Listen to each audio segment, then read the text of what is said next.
Unë nuk flas pa vërteta kur foli tema serioze. Kjo është temë serioze, nëse juve është hajgore, i keni veturat e juve.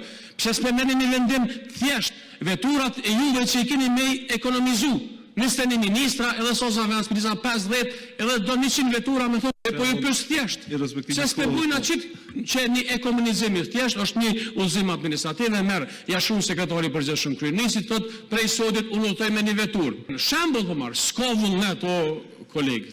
Nuk ka vullnet, këtu është uhi i notin shpirti ka i kësaj qeverie, i notin dorje e jashtëzakonshme, le të vazhdojnë kështu, por nuk e kanë me drejtë.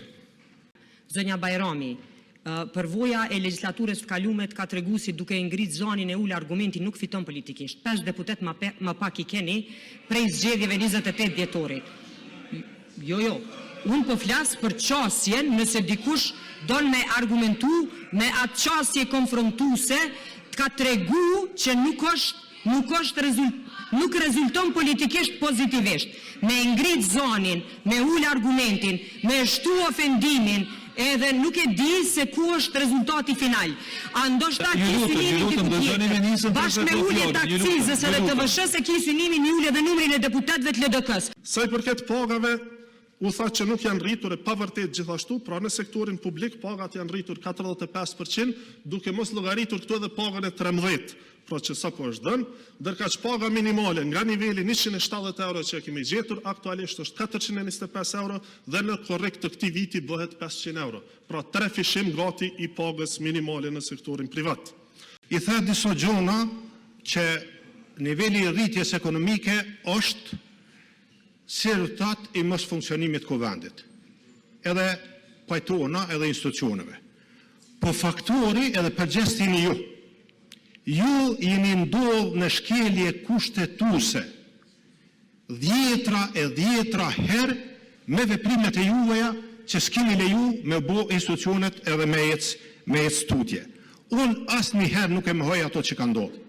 As rritjen e pagave, as shtesat për cilën do kategori edhe mi pres.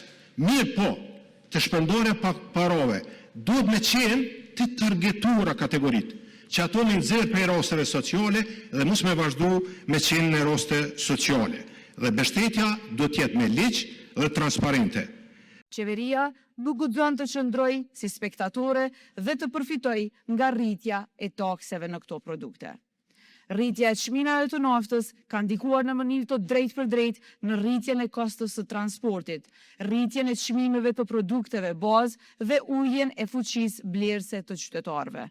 Andaj, kjo seancë sot është e domosdoshme për zhvillimin e një debati të mirëfillt, të gjerë parlamentar, lidhur me rritjen e vazhdueshme të çmimeve të naftës dhe efektin e drejtë për drejtë dhe të tërthort që kjo ka në jetesën e qytetarëve të Kosovës dhe në ekonominë e vendit tonë. Mbi të gjitha, për masat që duhet t'i ndërmarrë qeveria dhe t'i miratoj ky kuvend.